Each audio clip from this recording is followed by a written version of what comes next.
Well, rammer, jammer, and drop the hammer, because it is Full Gear preview time here on the Bammer Slammer. Thank you, all of you, for joining us tonight. If you're watching us live on our Twitch channel, which is twitch.tv/SmackDraw, thank you so much for joining us in the chat. We've already got people coming in. Good to see you guys.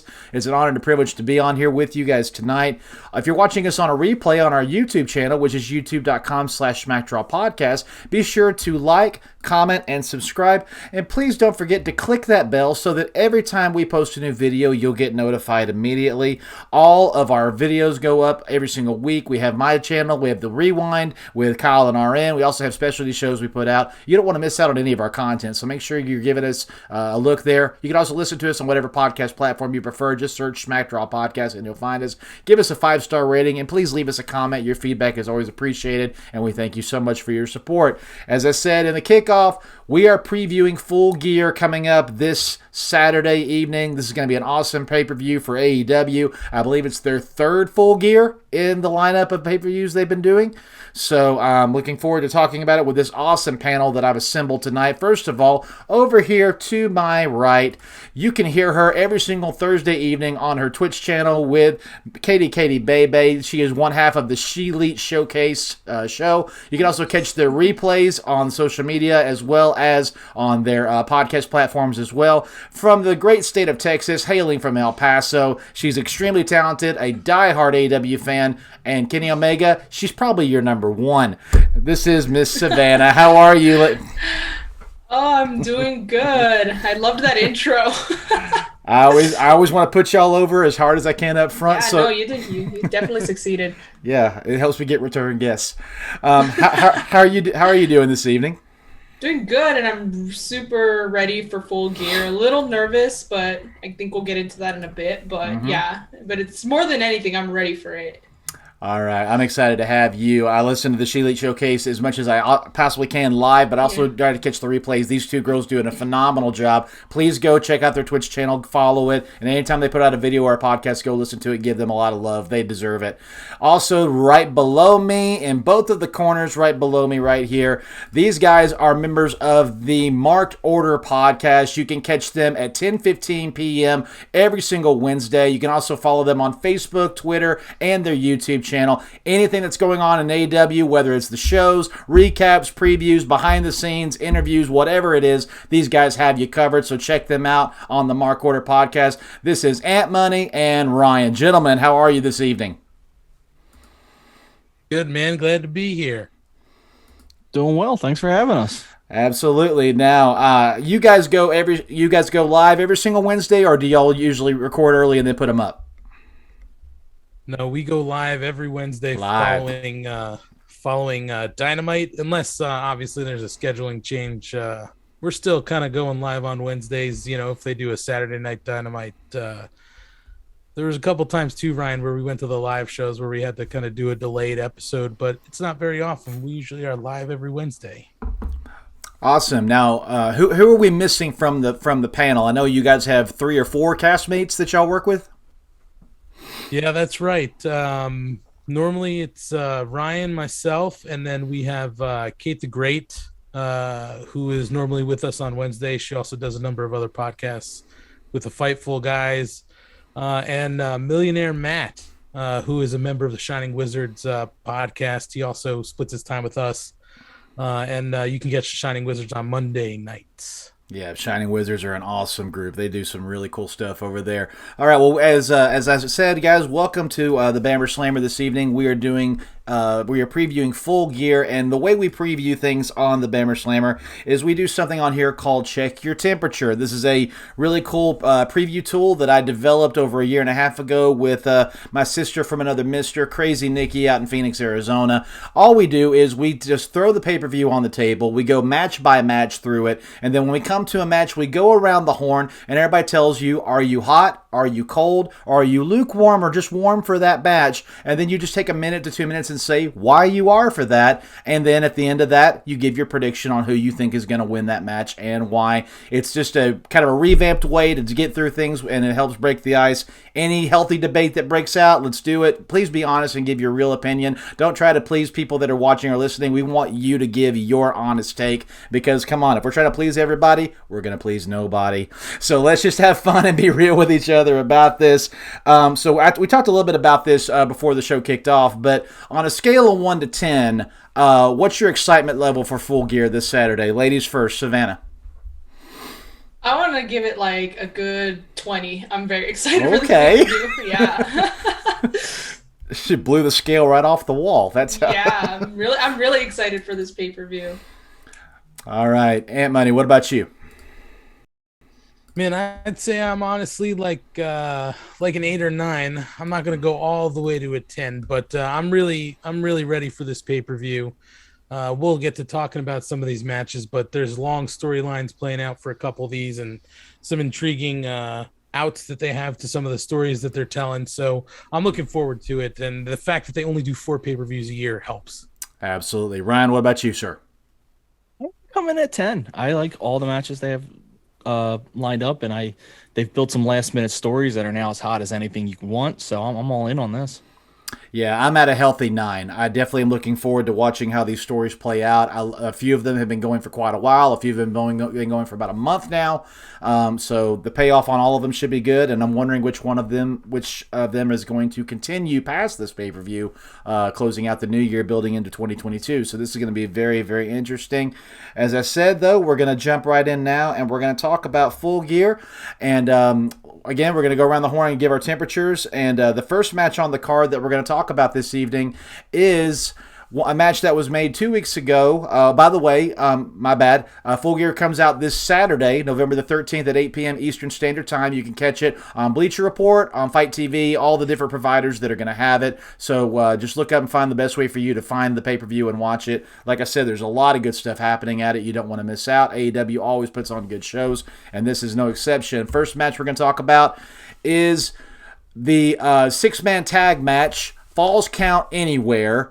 The Superkliq, which is the Young Bucks and Adam Cole Bay versus Jurassic Express, Junior Boy, and Luchasaurus, and legendary Christian Cage. Ladies first, Savannah, first of all, are you hot, cold, or warm for this match? After I was pretty lower towards the hot side, when they announced the match, but then when they made it Falls Count Anywhere, I got it was even more hot because, that just goes to show that they're going to bring a lot more, since they get to take it out of the ring. There's going to be a lot more action. I know there was, the Young Bucks already did a very, very good match against the Butcher and the Blade. That one was Falls Count Anywhere, no? And that one was really good. So I can only imagine when you add Adam Cole and then you have Jurassic Express and Christian Cage, it's going to be a really good match. So I'm really excited for it. And your pick of who's going to win? As much as I hate to go against the Superkliq, I think Jurassic Express and Christian Cage are taking this one, especially after everything the Elite, or not the Elite, it's the Superkliq, has put them through. They threw Jungle Boy off the stage. They've just, been, the thorn in their side. I think they're going to finally yank that thorn out this coming weekend. Okay, looking over here in the chat, Kyle, our fearless leader on the SmackDraw brand, he says warm, although this is probably going to be a fun match to watch. Yeah, those of you in the chat, those of you that are watching, and even if you're watching the replay, leave us your comments and let us know, are you hot, cold, or warm for this match, and who you think's going to win? We're going to have this playing all the way up until Full Gear, so it's not too late. Let us know what you're thinking. And what's your prediction? First of all, are you hot, cold, or warm for this match? I'm hot on this match, although I don't know who Adam Cole is. I think we're talking about Budge, right? Oh, my mistake. But no, Budge is a manager, no? Well, he should be, and he should definitely cut his hair. So I don't know what he's doing. But no, I'm definitely hot on this match. I think that, there's definitely chatter out there from some people I've seen where they say they do their gimmick matches completely wrong in AEW. I disagree. They've tended to do their gimmick matches pretty well by, kind of my standards. Even the gimmick matches they've done in the past where we've kind of looked at each other and, like we talked on the Mark Order podcast, like when they were doing the Mimosa, Mayhem match, we're like, this is going to be terrible. But like it made sense and it was fun, so I don't look down at their gimmick matches. I think this is going to be a lot of fun. They tend to do these kind of hardcore anything goes matches pretty well. I think that the Superkliq is going to come out on top, though. I do hate to say.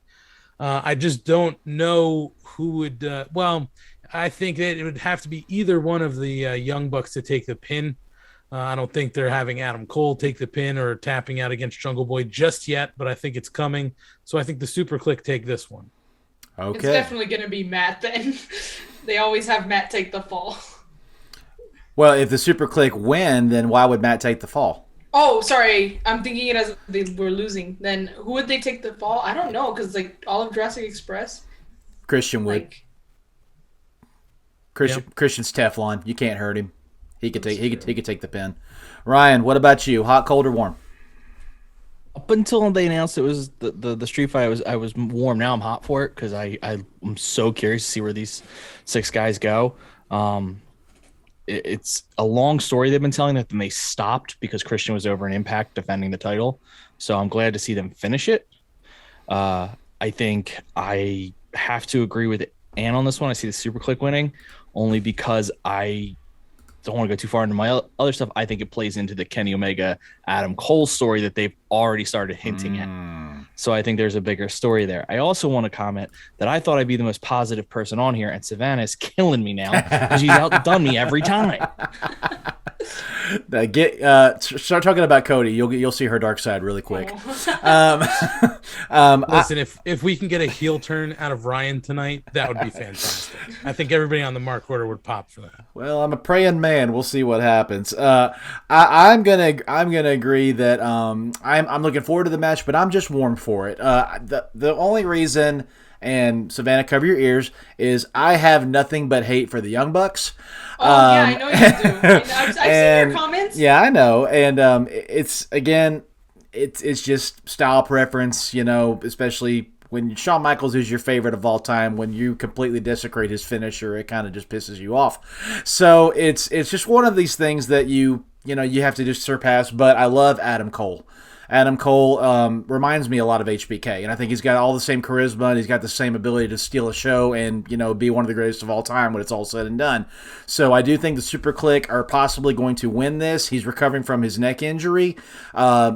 I know he's technically a heel, but are you really a heel when everybody cheers you?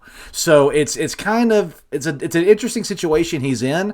Granted, there is another Dynamite and a Rampage before this pay-per-view, so they can do a little bit more damage control trying to set this up. But I would not be shocked if Adam Cole does get the pin here and does get the pin on Christian Cage, again solidifying him moving up the ranks in the push, which could eventually put him at odds with one of his fellow Elite members, and we'll see how that story plays out. But I do think that they're building him to be a contender, and I hope it goes beyond this one match, and we'll see where that leads. All right, awesome. Looking over here, Kyle, shut up. I'm not going to even read the comment because that's just stupid. All right, next match. Match for the number 1 contendership for the AEW World Heavyweight Championship. The last match of the World Title Eliminator Tournament. It was going to be Jon Moxley moving forward, but he's checked himself into a rehab. Well wishes and thoughts and prayers with you, sir. Please get yourself healthy for your wife and for your family. We're proud of you for doing what you've had to do.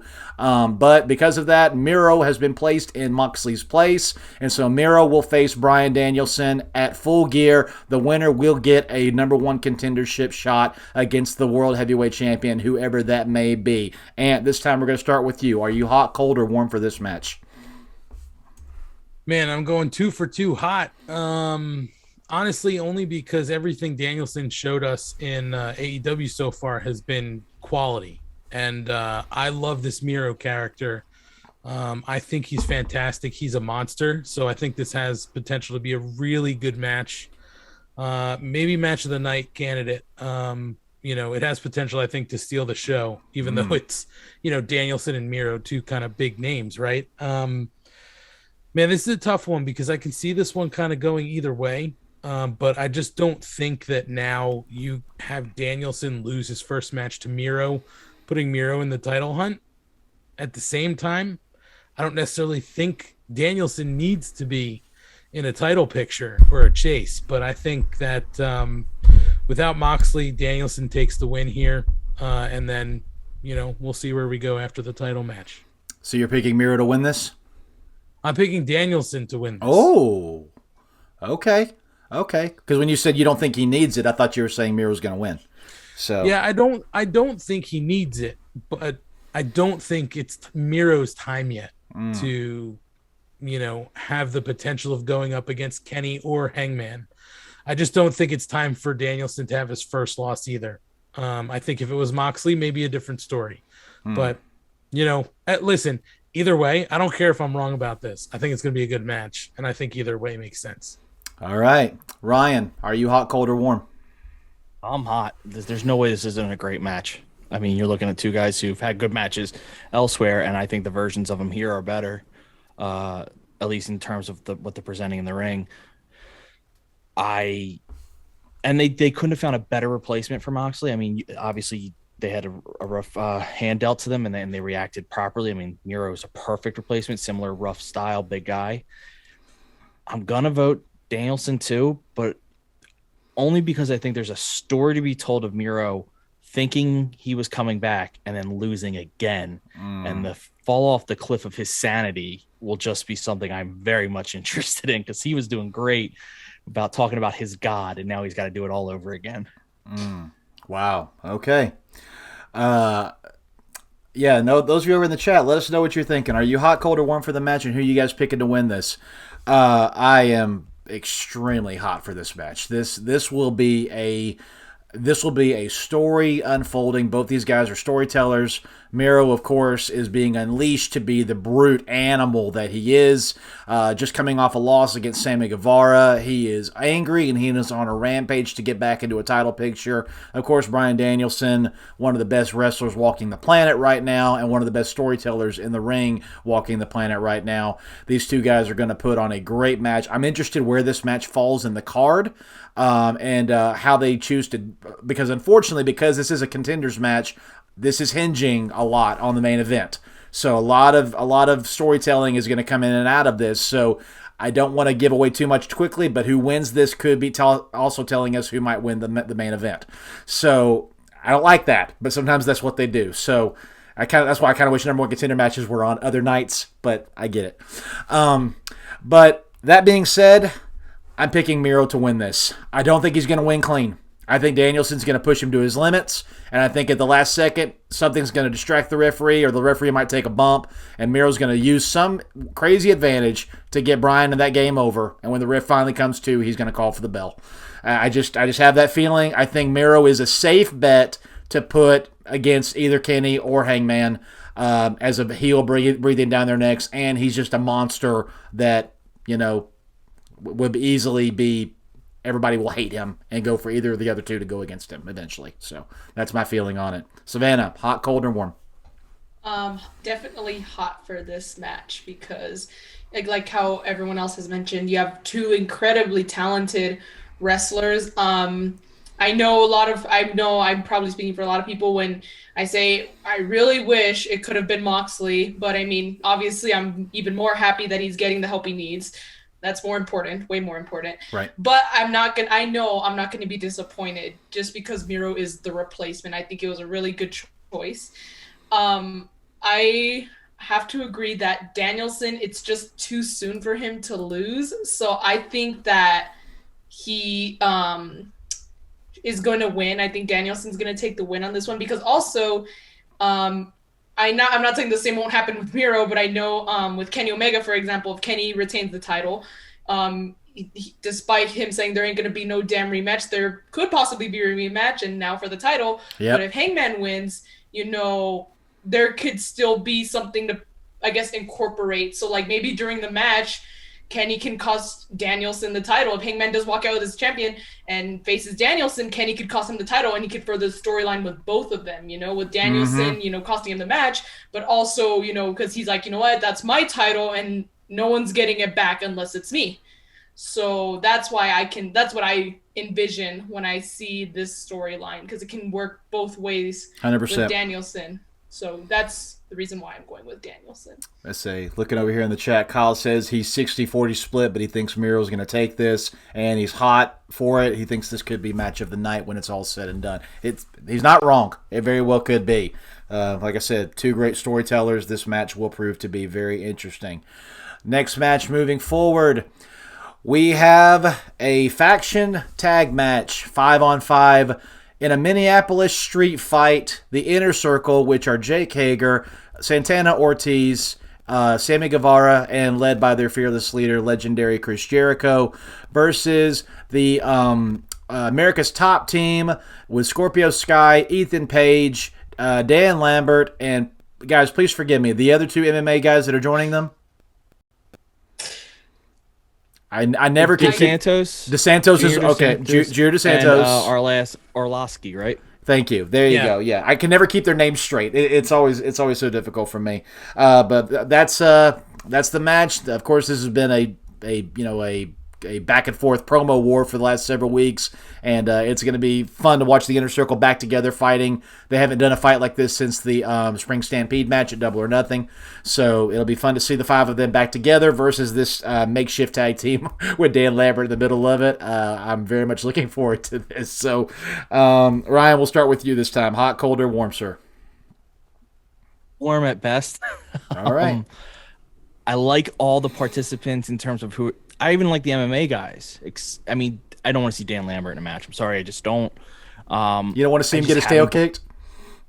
I do, but I don't actually want it in the match. That to me is something that you do after, like when his guys have lost and he's cornered and it finally happens. But this feud in general just hasn't been for me. I don't think. Like I love Ethan Page and Scorpio Sky, and I just feel like they would have been better off doing their own thing because I think they're both so talented and they don't need a mouthpiece. They can talk better than anyone. Agreed. So this is always kind of rubbed me the wrong way.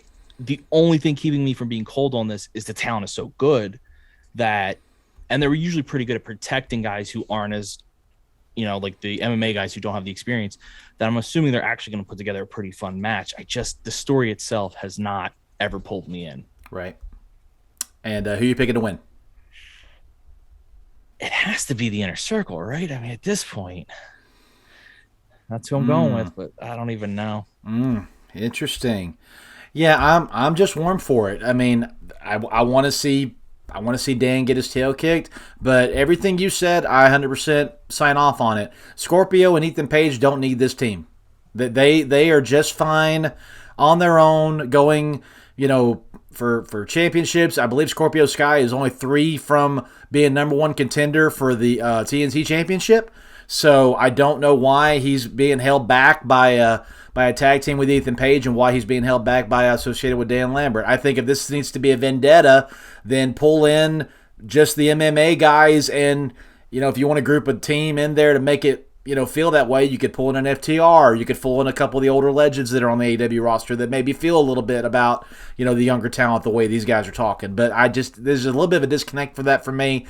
Again, watching the Inner Circle get back together is going to be fun. So I'm just warm for it. I think they're going to pull out some weird stops and have some interesting, moments here and there that'll be funny. This is going to be more comical than serious. We all know that. But so based on that, Inner Circle, I think, has to win this. I just don't foresee anything dramatic happening. I think everybody wants a feel-good moment here. This will be a feel-good moment. However, I will give Kyle a shout-out here. He says he thinks that Tony Nese will show up and interfere in this match for the heels. So that could be the case. We've been seeing his face smiling in the crowd for the last couple of weeks when these guys are talking to each other. So if they want to swing an advantage, I'm okay to be wrong if Tony Nese gets involved in this match and helps the heels win. But I think the Inner Circle is going to take it. Savannah, hot, cold, or warm?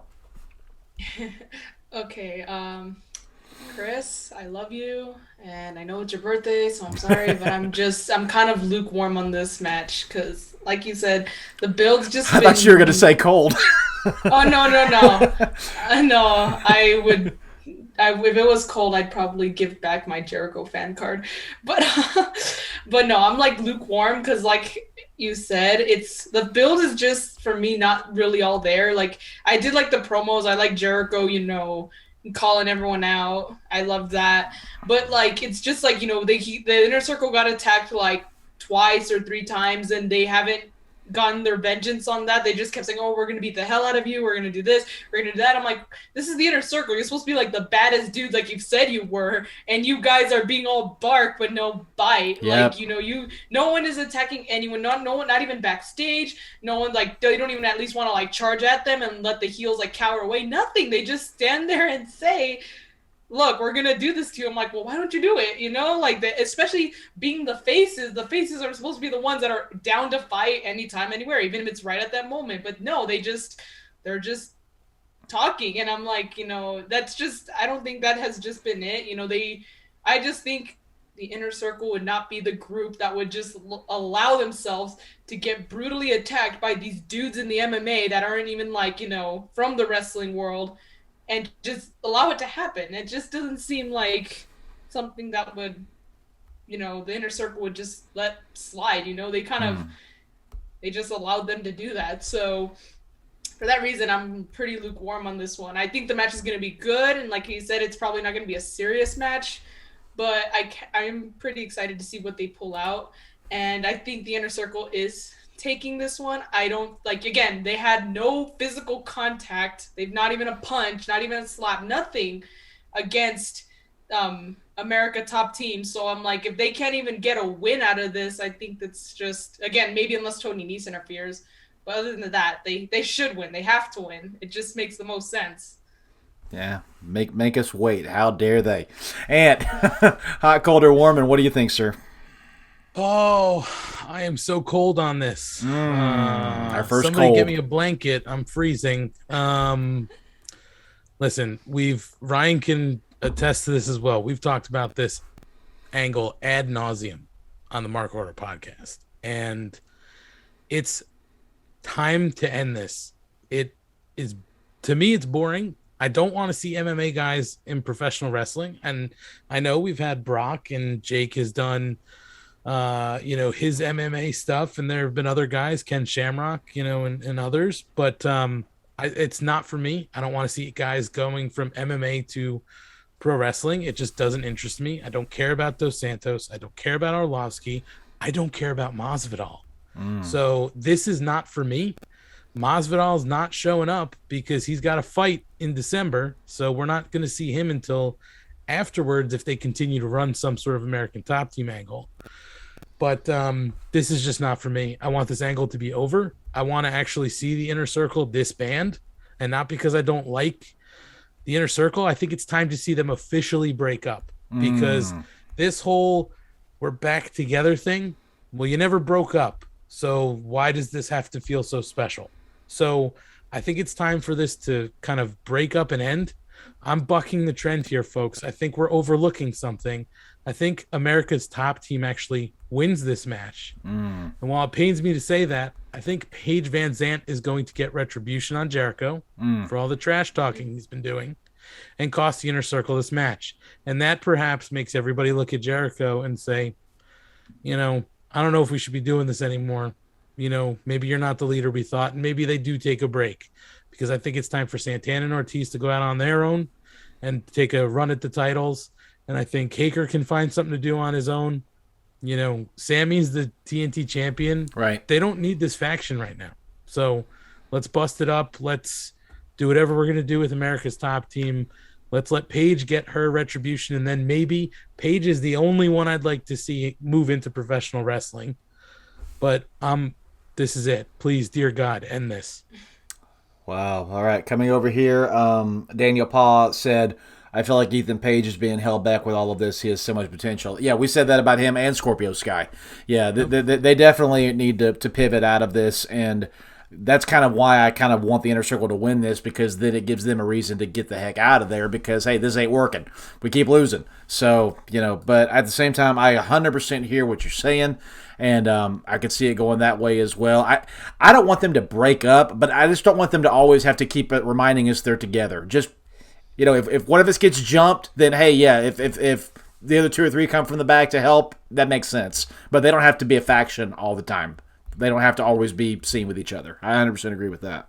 Yeah, it's just they've kind of run their course, right? Like they had the whole thing with the Pinnacle, and that seemed long, and the whole thing with MJF being part of the Inner Circle, like it's been forever. I mean, we just don't need it. And as far as Ethan Page and Scorpio Sky goes, if they win, they can still start to distance themselves right from America's Top Team. And I actually don't mind them tag teaming together. I think they work well together. At some point, I'd like to see Scorpio and Ethan Page against one another. Oh, I absolutely. think there's a lot of potential in that. Yes. But, I mean, for me, it's just like, please end this angle. Please just, I hope this is it. If they extend this to another pay-per-view, I don't know what I'm going to do with this. I really don't. Well, thankfully, if Chris Jericho's involved, the story will be at least somewhat decent. True. But before we move forward, guys, I just want to give a quick shout out to all of you that are watching. Thank you so much for watching right now, those of you that are listening as well. If you want to support us financially, there's 2 ways you can do that. First of all, you can go to our PayPal, which is paypal.me/SmackDrawPod. And if you go there, you can give us a one-time donation of any amount you want. But also, I encourage you, if you want to go a step further and get more involved with us on a regular basis, check out our Patreon. We have 4 different tiers that you can go and check out, starting at $1 and going up to the Elite tier, which is $25 a month. Depending on how much you give every single month determines how much you get from us. We'll give you shout outs, we'll give you sticker packs, exclusive content, a SmackDraw t-shirt, behind the scenes access to our planning and special events and shows we do. There'll also be content that we create that you only our Patrons will ever see. And if you go to an Elite tier member, we'll advertise for your brand for free. Actually, for $25 a month. So if you become an Elite tier member, we'll throw that in there. So if you want to check us out, patreon.com/SmackDrawPodcast is where you can find us. Just go there and check it out. The more, all of the proceeds that come in help us just create better content, help us with our equipment, with our upkeep. So the more you take care of us, the better job we get to do taking care of you. So please make sure you do that. Check us out and become a Patreon. We would love to have you. Moving forward, guys, into the next match. One of the true blood feuds that I can honestly say has been going on almost since the beginning, off and on, but now it's come to a head, and it's time for these 2 guys to show us why they are 2 of the pillars of AEW, and that is Maxwell Jacob Friedman, MJF, versus the enigma of AEW, Mr. Darby Allin, and of course Sting will probably at least walk him out and then leave him alone because he wants Darby to fight his own battles, it seems. And so I'm going to start this one, and I am absolutely white hot on this match. These 2 guys are so good. Their characters are so well done. If I could change one thing about Darby, I wish he never spoke. Ever. Because that would be all we would need, because it's such a contrast to MJF, who we wish would shut the heck up. And so if you have a guy that never speaks versus a guy that won't stop talking, it's just a great comparison there. Not saying Darby never has to speak again, but just right now in this story, I wish he let his actions talk for him. Having said that, though, this story is so personal. It's so well done.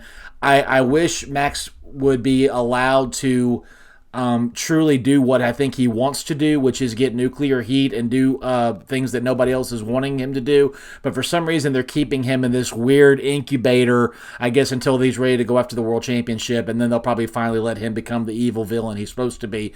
But he's getting a little bit of attention on the positive side because I guess people are so thirsty for this stuff. And I know that deep down he wants everybody in the world to hate him. So whenever they finally decide to let the leash go and let him run, I'm looking forward to whenever that is, because then I really believe nobody in the world will ever cheer him, and that happens. But having said that, this match will be fun. It's going to be a chess match. It's going to be interesting, speed versus tactical ability. And I think, to set up for the future, I think MJF has this one. I think there's some way, shape, or form he's going to twist Darby Allin around. He's going to use a rope, or he's going to use maybe a Pinnacle member like a Shawn Spears. He's going to figure out a way to get a win here because he needs to move up the ranks and become a heel breathing down the champion's neck in some way, shape, or form. I don't think Darby Allin needs this win. I think he is going to be just fine. And also, this gives us a chance to root for Darby to come back and eventually get a win over MJF. So I think for this first match, I think MJF needs to get this win. Savannah, hot, cold, or warm? Really freaking hot for this match. This match is going to be absolutely incredible. I think this match could be in contention for match of the night 100%. because the two of the pillars, going up against each other, and it's a really good match that was meant to happen at some point, but now we're going to finally get it. You made some very, very, very good points about MJF, but the only reason why I'm still going to say that Darby is going to win is I think Full Gear is Wardlow's breaking point. He's going to turn on MJF at Full Gear because, maybe Spears will come out, try and get Darby with the chair, but guess who's going to come out and take out Spears? It's going to be Sting. So I think Wardlow either will come out late or he's not going to help, and MJF's going to be pissed at him. He's going to probably completely belittle him with the outstanding promo work he does, and he's going to turn and he's going to probably, hit him with the Dynamite Diamond. Something, maybe he might be asking for it, but maybe Wardlow doesn't want to give it to him. I don't know, but then he's going to hit him with the Dynamite Diamond, and Darby's taking the win on this one. I can definitely see it going the other way around. Will I be mad? Nah, not so much, because again, MJF, he's going to be one of the biggest heels, especially after this win, but I think Wardlow's finally going to snap. So that's why I'm going with Darby on this one. I love that angle. I'll be honest, I did not even think of it, and I kind of hope you're right. Ant, hot, cold, or warm? Man, I'm hot on this one. We're back. I'm back in front of the fire. I'm feeling good. I think that, as you said, Dave, these are two guys who are kind of pillars of this company, right? Young guys there from the start. And when the company started, we all said, this is the future. And we're starting to get into the future, right? Yep. So these are the guys that we're going to put, they're going to carry the company on their back, and they can. And I think we're going to get a really fun match here. I mean, listen, MJF, you just have to realize, Dave, he's better than you. And I think deep down you know it. And I think that I understand what you're saying. They should let the leash off him, but he's got a lot of latitude. I mean, you follow some of the stuff he does on social and I know in other places. He lives the kayfabe, and I respect him for it. Absolutely. So I think that he still gets the reaction you'd expect. Especially there. Shalong, we were there. I know I was in New Jersey, loud. We were at the New York show. It was, he gets a reaction everywhere he goes, one way or the other. So I think he's going to get a reaction Saturday night. He's going to win. People are going to hate it. But I also think there's a way to get to what Savannah mentioned in Wardlow turning on him, whether it's maybe Wardlow didn't help him, and after the fact, MJF jawing at him or pushing him in the face or slapping him or something, and Wardlow can still make that baby face turn. Mm-hmm. It's coming. For sure it's coming, and I think everybody wants to see it. So while I agree with Savannah that eventually and hopefully Saturday night we do see a Wardlow turn, I think MJF comes out with the win, and they can still get there. Yeah. So MJF comes away with the win. Real quick before Ryan goes, Daniel over here in the chat said 2 years after MJF turns on Cody at Full Gear, Wardlow turns on MJF. That's full circle. Good point, Savannah. That's not a bad take. You reap what you sow. Ryan, hot, cold, or warm? I'm hot. I mean, I think that's not shocking. For the same reasons everyone else is. You're talking the two of the youngest stars in the company, two of the youngest big stars in the company. How old is Darby Allin, by the way? I know MJF's 28, I think. And MJF's 25. Yes. Man, God, they're kids. They're kids. Jeez. Just start thinking about like Dante Martin and all, and how young that kid is. Jeez. My gosh. And they're total opposites, which I think is the greatest part of the story. Yes. The thing I would change about Darby, since you said it, is I don't mind the speaking so much. I want his vignettes gone. he does those really strange vignettes, and I'm like, I don't think it helps his character. It doesn't. I think if anything else, it doesn't. Because he just seems kind of weird, but not the good kind of weird. Brian, you don't like as Millionaire Matt says, you don't like Darby Avant-Garde, huh? I really don't. But so up until Savannah said her thing, I was all on MJF winning. Now you're split. Now I'm split because I could see that happening, because he could take that loss and it wouldn't hurt him. Right. Because that's if that doesn't happen, MJF has to win, because Darby can take losses because of his style. MJF kind of builds himself up on having so few of them that if he starts racking them up for any other reason besides Wardlow betraying him, it's tough. Real quick, by the way, just because Ann has called me it a couple times, does anyone need to hear the reason I get nicknamed Schlong? Because I don't want people thinking I'm weird myself. I didn't even realize I thought I called you Ryan. My bad. No, you didn't. And I'm just going to say, because I didn't give myself, well, I kind of did, but we, in the Discord for the Shining Wizards and on their Patreon, I go by Ryan S, because that's my last name's Sullivan. Yeah. And Matt, talking on his podcast one night, said he had no idea what the S stood for, so he said Schlong. Oh my God. You hand me that, and I'm just gonna run with it. I know to lean into a bit, so that's kind of been a nickname I somehow interpreted. So, in case, just so your listeners don't think I'm the weirdest guy in the world, it wasn't one that I came out with. Never, I'm in my 30s. Never a nickname given to me before. Never. So, never. Wow. So that's.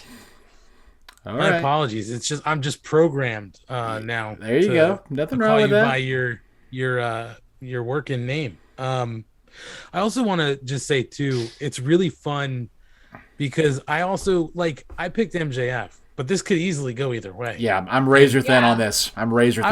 Yeah. I don't care which way this goes, and I think it's more fun not knowing which way it's gonna go. Right? Not having it so easily. Black and white, it's definitely going this way, makes this way more interesting of a show. And it helps me get invested. So, either way, this story, man, they can continue to tell this story, for months and months. It's not one and done. Absolutely. We definitely know that. This is going to be a great set of matches. Yeah. And I hope they space them apart to make us want to see the next one. 100%. That's why Check Your Temperature is what it is, because it creates this kind of stuff. Awesome. Next match. Another match I'm excited about. The AEW World Tag Team titles are on the line. This has gotten personal pretty quick. We have the ground and pound, old school, make you stretch, make you tap, and beat you using underhanded tactics. They are the reincarnation of Tully and Arn, but it is FTR wanting to not only have the AAA tag team titles on one shoulder, but now they want their AEW tag team titles back on the other shoulder versus the current AEW tag team champions, which are the Lucha Brothers, Rey and Penta El Cielo Miedo. And I'm excited to watch this match, but we're going to come back now to Savannah. Are you hot, cold, or warm for this?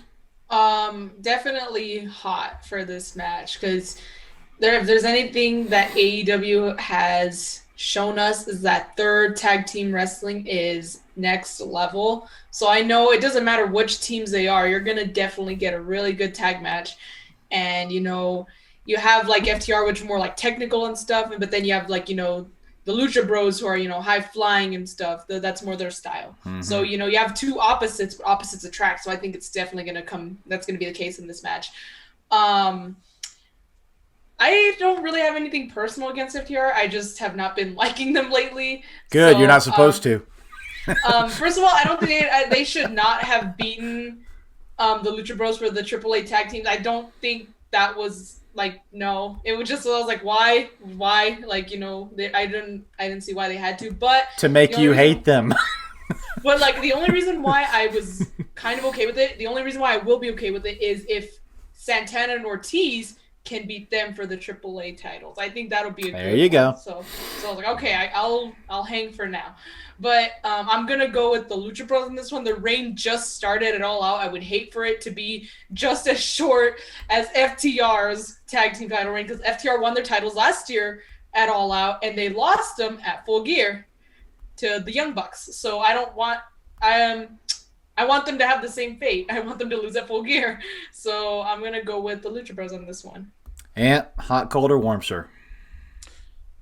Listen, I'm hot on this. I think the was it the Super Frogs? The Super Ranas. Yeah.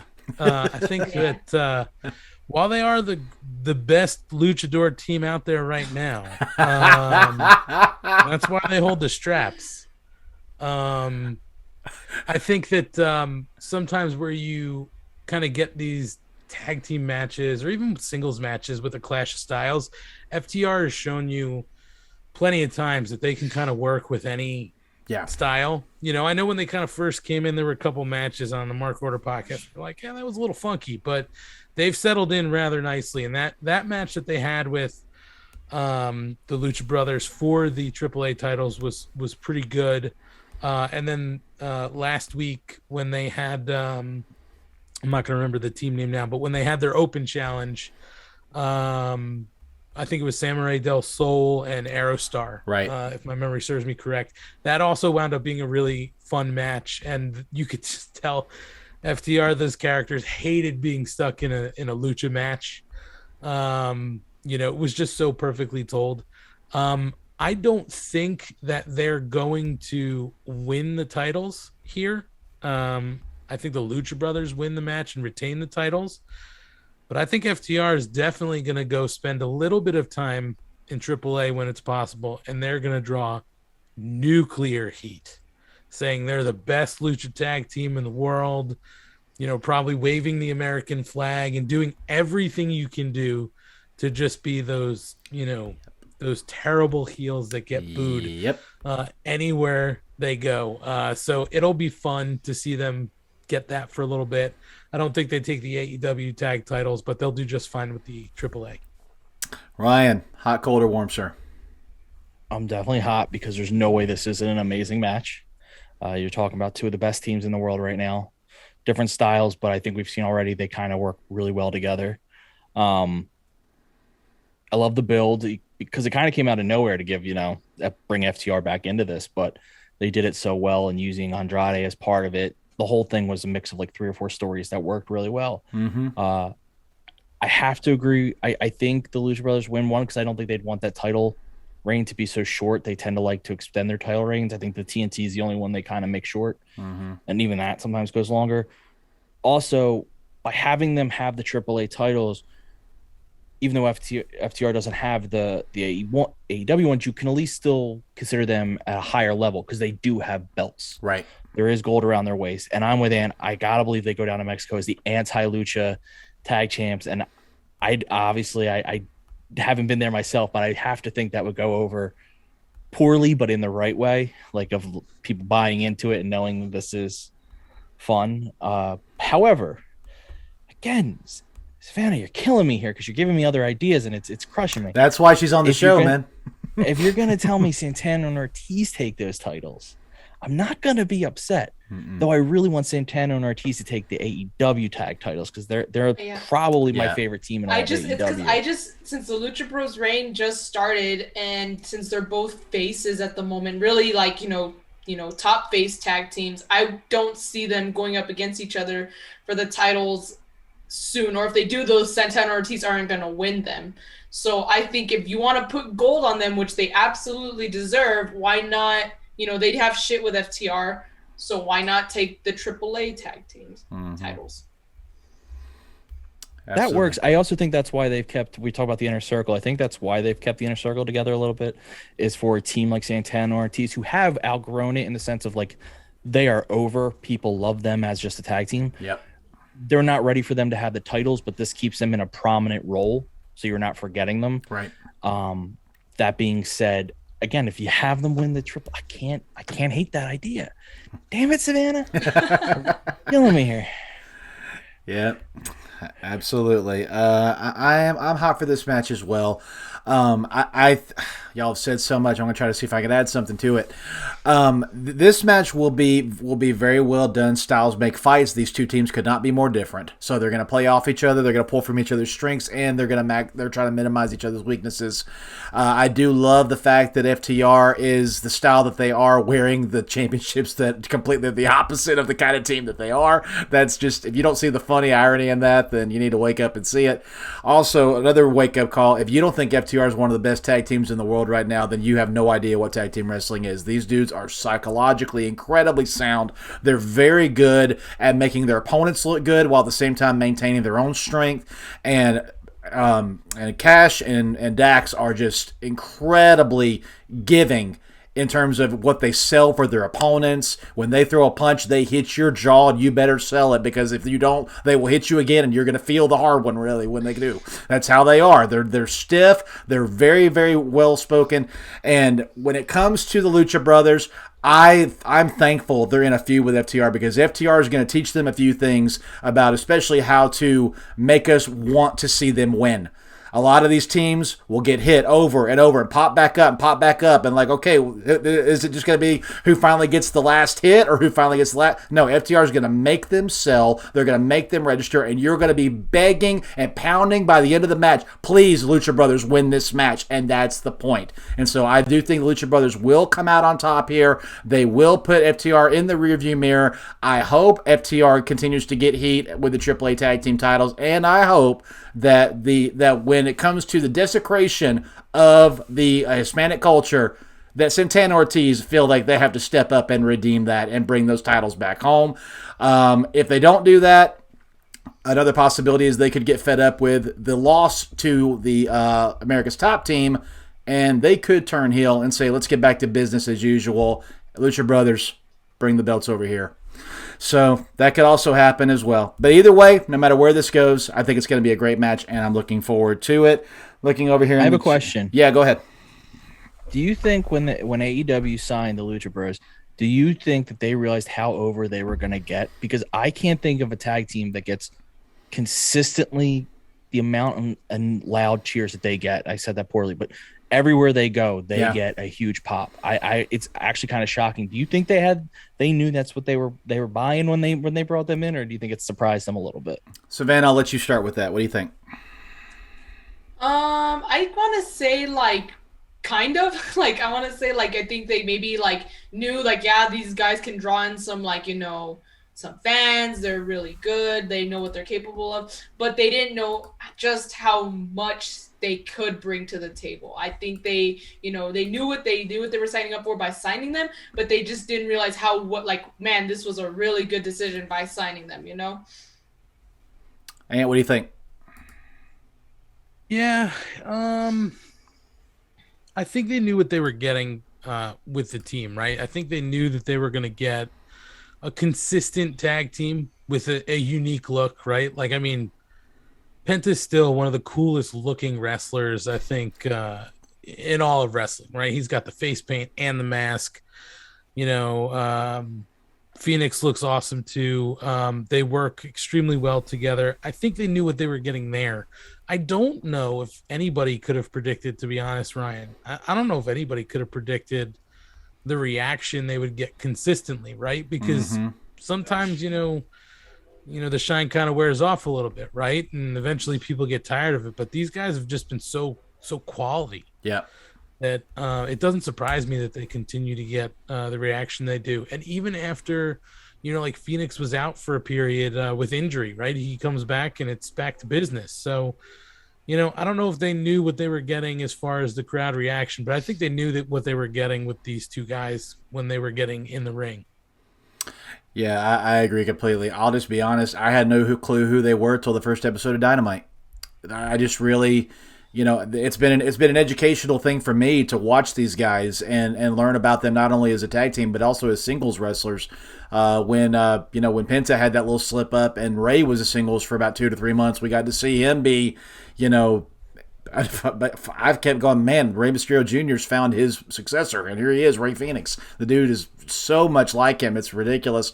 And then, like you said, when Rey got injured and we saw Penta do what he can do, and I'm so thankful that stupid Penta says heel attempt was squashed quickly, because you can't boo this guy. That was one of the dumbest things. I'm glad they corrected very quickly and said, no, let's just have fun with this, and when Ray comes back, let's immediately fix this back up and put them back together, because that's what we have to do with these guys. I do think that they are natural guys you want to cheer for, because number one, they're tough as nails, and number two, they flow so well together. There's a synergy they bring to the match that they're in.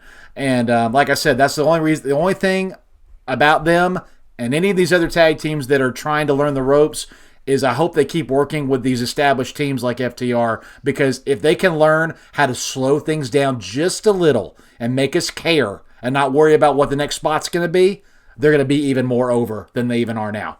You got to draw me in emotionally. I don't want to care. I want to care about you under the mask. I don't want to care about the flip you just did. I want to care about you. So that's just my take on that. And I'm speaking of that, I'm looking forward to the next FTR Young Bucks match, and I hope FTR picks the stipulation. Young Bucks, you must hold the tag rope. But speaking of Young Bucks, I wanted to ask, because you said you didn't know who the Lucha Bros were until the first episode of Dynamite. You didn't watch All Out 2019? No. That match, Young Bucks versus Lucha Bros in the ladder match? No. I unfortunately, phenomenal. Yeah, I've gone back since and seen it, but I didn't get to see it when it came out. Yeah, no, it was a really good match. Really good match. Yeah. Closing Napkin says, a man in Poker Stars VR said, BamaDave. Dude, shut up. I'm not going to read that. Anyway, next match. I was wondering why you were starting to. I was like, I was like, maybe it's a typo. Let me finish to see what it says. No, I'm not reading that. Matter of fact, edit and start. Here we go. No. All right, next match. This match for the AEW Women's World Heavyweight Championship. The Dr. Britt Baker, DMD, defends her championship against up-and-comer rising star who's making head waves, Miss Ty Conti. This should be an interesting match. Also interested to see where this match falls on the card. I believe, Ant, we're back to you, starting hot, cold, or warm. So, while I like both the women in this match, I'm only kind of warm on this one, only because I just don't think the title's coming off Britt Baker. I think the build to this came a little late because they're so focused on this this TBS tournament story, that they're building. So I just feel like this came together a little too late. I think it'll still be a good match. I'm just not really super excited about it. I'm not super invested in it. Ryan can tell you, for a long time, I was not necessarily sold on Britt Baker. Mm-hmm. We had talked about it in the early days of the Mark Order podcast, where I felt like she got gassed out really early in her matches. Her matches were a little too long. She wasn't necessarily the tightest performer in the ring, but she's definitely come a long way. And it wasn't even just the lights out match with Thunder Rosa that turned it around for me. I think she just slowly started to build better matches. It also helped that while she was hurt, she remained on camera and built her character more. So I've turned the corner on Britt Baker. I also really like Tay Conti. So my whole lukewarm kind of thing on this has nothing to do about the performers. It's more so about the story. I don't think they're pulling this belt off Britt Baker at all. So I think Britt Baker's going to win. We still have to get to Britt Baker and Thunder Rosa at some point in 2022. I think we all know it's coming at some point next year. We don't know when. And that'll be interesting when we get there. But it's just not time for this belt to come off Britt. All right, Ryan, hot, cold, or warm, sir? I hate to mimic what my co-host said, but I'm warm for similar reasons, in the sense that I love both competitors. I Ant will tell you I'm Mr. Positive. That's why I joke that it's crazy that Savannah is out positiving me. But I think Britt's amazing. She's one of the best. She's been such a great success story as someone who found herself truly. They forced the face on her, didn't work. This heel has been so much better. Ty, incredible what she can do. Her style's so cool with the kicks, and her smile is infectious, which I know is like, but you see her come out and fans love her. She's just one of those people that has that connection that I think is really a lot of performers struggle for. She gets naturally, and then backs it up with a great match. That's the reason I'm warm. Is the same exact reason Ann had, is they didn't. This was so quick. It's been the one topic that we talk about that we all have problems with, is they don't let women have the same kind of long-term builds that they give men, and it's really disappointing. Yep. Because you could have been building this even when you were telling the Anna Jay Britt story. You could have had Ty really be the story in the background. Yep. But instead of setting that up before, they set it up after. It just give these guys more than 3 weeks to set up a feud, and I think everyone would love and be invested. It is the reason I think people are hoping for Thunder Rosa, because that's the only long-term women's feud we've had, and they delivered when given the chance. So it's proven that if you give them the time that everyone else has, they will succeed. I'm obviously with it. There's no way Britt loses. She's on a roll. Ty's not quite there yet, only because, again, not knock on her, they haven't positioned her to be there yet. Yep. They haven't given her solo stuff. Even as part of the Dark Order, she could still have her own solo promos and stuff, and they just haven't let her do it. So I'm all for Britt winning this. There's just no way. And I want to tack on something there too, because I had mentioned I'm not super excited because the storyline wasn't really built after a long time. I am hopeful for the stories that they're trying to tell in the women's division, because I think they're doing a good job with it actually for this TBS tournament, right? Like, they've done a really good job about kind of lining up these matches and trying to tell these stories through this tournament. So I'm hopeful that they're getting there. It's just kind of disappointing that you're not really doing that same thing with your champion. So while I'm not really sold for the story on this match, I'm hopeful for what they're going to do in other spots with this women's division. Now you just need to do it for your champion. Like, that's the one person you have to tell stories for, and you're not doing it. That's the disappointing part. Not to sound like a broken record, I'm also just warm for this match. Britt Baker's in a weird position right now, and she's doing everything she can to get booed. But like Stone Cold Steve Austin, when you're so much of your real life character and people know that's the real you, they love that and they cheer that. And so it's, she's got hate. She's got, Jamie Hayter behind her, and she's got Rebel behind her. So she's cheating and doing underhanded things to win. But because she's so authentic, and because that's the real girl, and because that's, the hard work she's put in to get to where she is, it's hard not to get behind her until you bring in somebody like Ty Conti. And the one thing that I don't like about Ty Conti is that they're not letting her show her judo. This girl's a freaking black belt. Why are we not seeing that?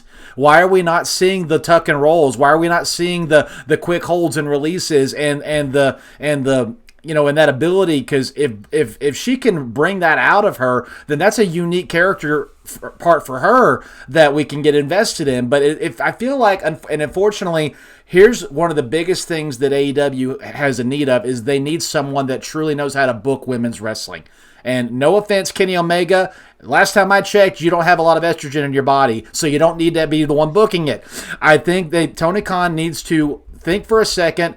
I don't think I need to go after a lot of these big superstars. You know what I really need to do? I need to up my checkbook, and I need to get somebody like Gail Kim over here working for me. That girl will light the AEW women's division on fire. If you want to stick it to WWE, I'm not a big fan of taking shots, but if you want to stick it to them, hey, go get Trish. Go get Lita. Go get any of these women that know how to do long-term storytelling and long-term character development. If you have made that announcement tomorrow, that would be the world of difference, because these women have the characters developing. They have the talent. A lot of them can talk. They just need someone that knows how to put them in a position and tell long-term stories with them, match to match, month to month, pay-per-view to pay-per-view. That's what they need.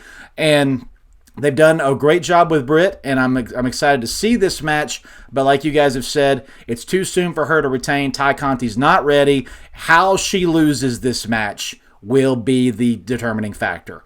She needs to get sympathy. Britt needs to get heat. We need to want to see this match again somewhere down the road.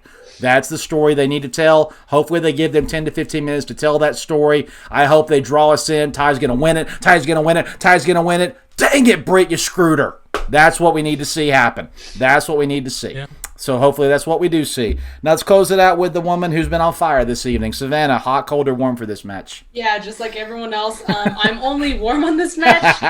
Again, pretty much the same reasons. I'm going to try and think of something to add in because, like the story, it was pretty quick. So, like, and it was kind of a little lackluster. That was kind of just, like, thrown in, like, okay, yeah, you're the number one contender. Like, go get him. So that's all they did. And hey, Britt, here's another one. Yeah, it's your turn. Go face Britt. Go face the Doc. So that's pretty much how they've been pretty much booking Britt's title matches since she's won the title. Right. And I want more. So again, that's the reason why I'm just warm, and also because it's pretty obvious. Like Ty's just not ready for the title. Britt is, probably, she says she's the face of the division. That's because it's fucking true. She is the face of the division. Who else would be? That's my question. Who else would be? Exactly. There's no one else who could literally call himself the face of the division and actually have it be factual. So Britt's going to retain. I think Britt needs to take over Hikaru Shida's reign. She's the one who has the longest reign for the Women's Championship. I think Britt needs to kill that record. I think she needs to surpass Shida's record. Nothing against Shida. I just think Britt needs to surpass that. I think she could definitely build up some heat by, rubbing it in Shida's face. You could see Britt versus Shida again because of it, so I think, she needs to do that. But because I want that to happen, it's all pretty obvious Britt's gonna win. Right. But back to, just on a little side tangent, when you're talking about the way the women are booked, how they don't really get the long-term storytelling again, which is pretty like, that's a shame because it would really, build up the women's division. If they're not going to do that anytime soon, the only thing I can suggest is doing something the way New Japan does, doing a round-robin tournament for the next champion. If you're not going to do long-term storytelling, then might as well have a tournament like the G1 where you can, have a point system. You can have, multiple women facing against each other in different blocks. You can have more women featured on TV.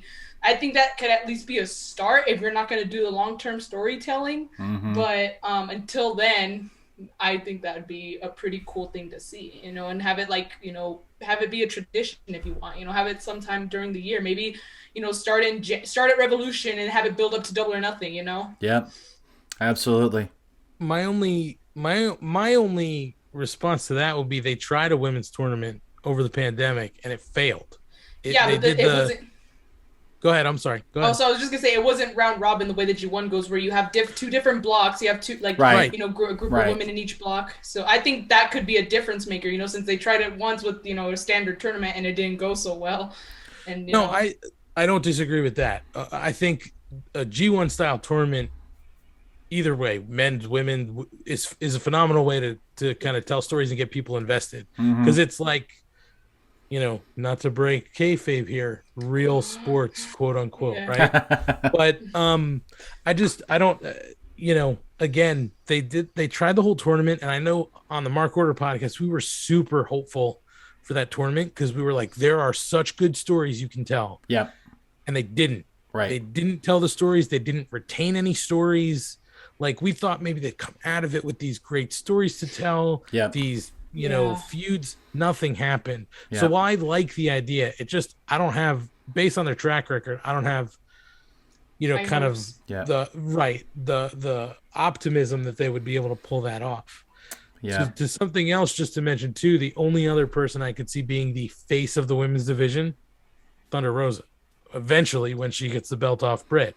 Yeah. I just think she's so over everywhere she goes. Again, she's got a great look. She can back it up. She looks tough in the ring.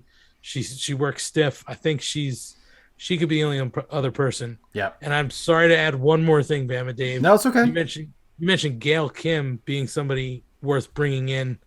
I'll even say they could look to bring in somebody like Maria Kanellis. Why not? Maria Kanellis. Angelina Love. Any of the Ring of Honor girls. Yes. Well, 100%. from everything I had read, because I'm not a regular Ring of Honor, like television watcher. I catch it every once in a while when I can. We go to some of the shows, but from everything I read about the women's division and kind of the restructuring was that Maria had a lot to do with the way that it was working out. Yes. So if she can help them, why not now? Why not? Now with Ring of Honor in the state they're in, look to bring in Maria Kanellis. I definitely would. Only help you. I definitely would. 100%. Over here looking, Vanessa said in the chat, wasn't the reason that Tay gets this shot is because of her win-loss record. She was simply the number one contender. That they've been doing that more with the women than with the men. And it really, it's unfortunate that we don't see Ty come out with a microphone and say, but I'm so thrilled to be here in AEW. I've been trying my best to get better every single week. They just told me that as of my last match, with the win I had, I'm the new number one contender. So Dr. Britt Baker, get your tail out here right now. I got something I need to say to you. Right there, you got me invested. But instead, what happens? They wait for Britt Baker to beat down Anna Jay. Ty rushes to the ring, and Excalibur mentions, oh, by the way, she's number one contender. What? Right. What? These girls deserve better than that. And speaking of, I know we got to move on, but real quick, we have Thunder Rosa, Jade Cargill, Nyla Rose, Chris Statlander. Who you guys think is going to be the first TBS champion? Jade Cargill. Really? Yeah. I agree. I think I don't. because. Go ahead. No, go ahead. I'm so sorry, she's... Savannah. Go ahead. No, it's okay. It's okay. I was just going to say she's very dominant. She definitely needs some gold around her waist. And I think she could really, since she is one of the most dominant women in the division, she can really, it'll be like believable to have her have a nice lengthy reign as the first champion.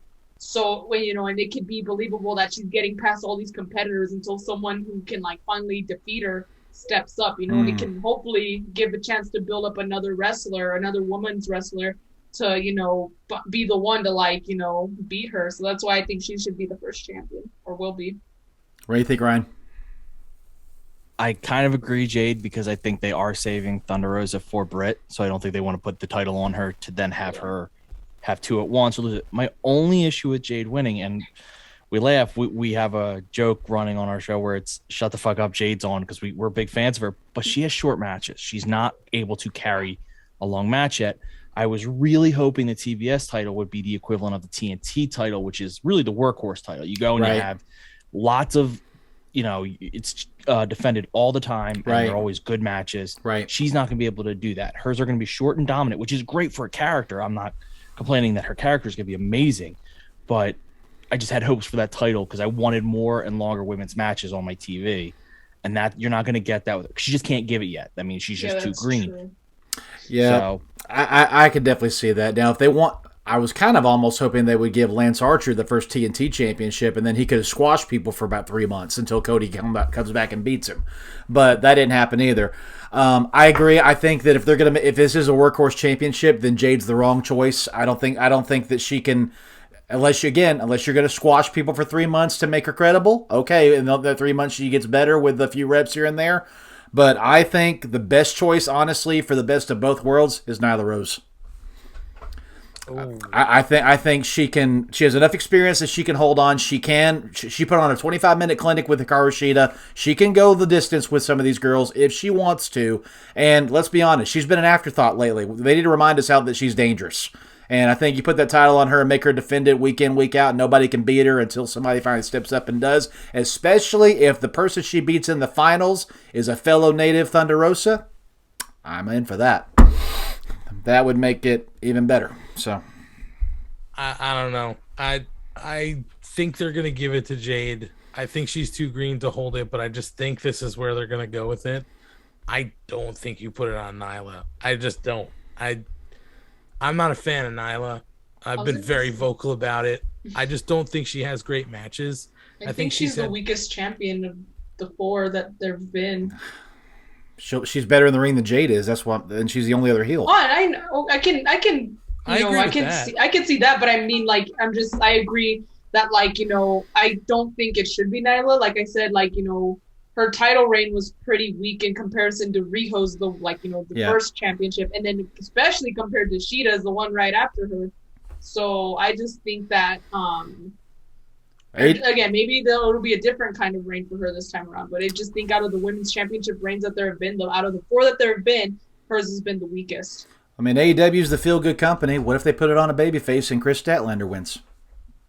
I wouldn't be upset with that at all. Yeah, I'd be fine with that. I think Chris can carry her, that title.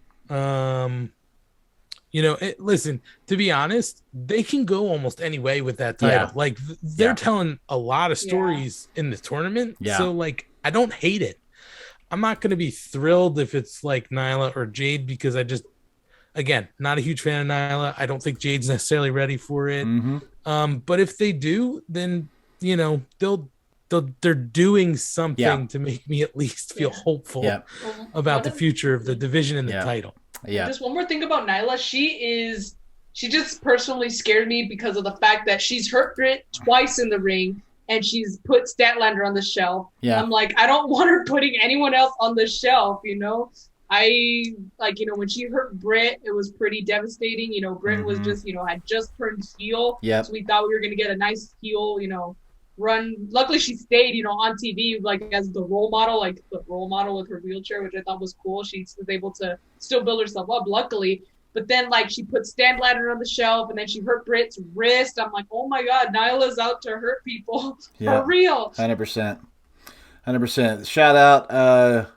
Thank you, Claude Napkins, for the subscription. We appreciate it, man. I agree, guys. I think Jade is the writing on the wall champion, but my heart wants Chris. I think she would do justice. She's with a it. workhorse. She could have the long matches. Yeah, and with every win, we'll get more and more behind her. I just think that she's a future women's world champion. 100%. I mean, 100%. She's got everything they need for that division. So I agree. All right, let's move on to the next match. We only have 2 left, guys. Let's finish strong. This match, I think, is the one we've all alluded to that, holy crap, it came out of nowhere, but now it potentially is the most emotionally investing match of this evening, and that's Eddie Kingston versus CM Punk. Not going to lie, arguably one of the best promo battles I've seen in a long time, and I never thought I would say this. Somebody schooled Punk on the microphone, and of all people, it was Eddie Kingston. This was incredible to watch. I'm excited to watch this match, but first, Ryan, we're going to start with you. Hot, cold, or warm? I mean, I'm red hot on this one. This is the one we were talking about earlier where you said it. It came out of nowhere. But it also feels like Punk's first real wrestling feud since he's come back. It's not just, hey, I'm going to wrestle this young guy or this young guy. I know they tried with Taz, but even that was kind of like, hey, I'm just going to wrestle a young guy. This feels like his first real wrestling feud with anger and emotion. And I love it because it shows that as soon as you put him in a real one, he still is that guy. Because, Eddie definitely had the better moments on the mic, but Punk by no means was, out of place. He played that, that smarmy, I'm gonna just smile and smirk as you lay your heart out here. I mean, it was done really well. Absolutely. And it was very heelish, which is kind of funny. They kind of let him be a bit of a, for lack of a better word, a dick. And I was like, all right, that's good. Like, let him, because he needed that. That's just Punk. Yeah. and Eddie, everything about Eddie is so real. You read his article today in the Players Tribune, which was incredible. If anyone listening hasn't read that, go. It is one of the best things I've read in a while.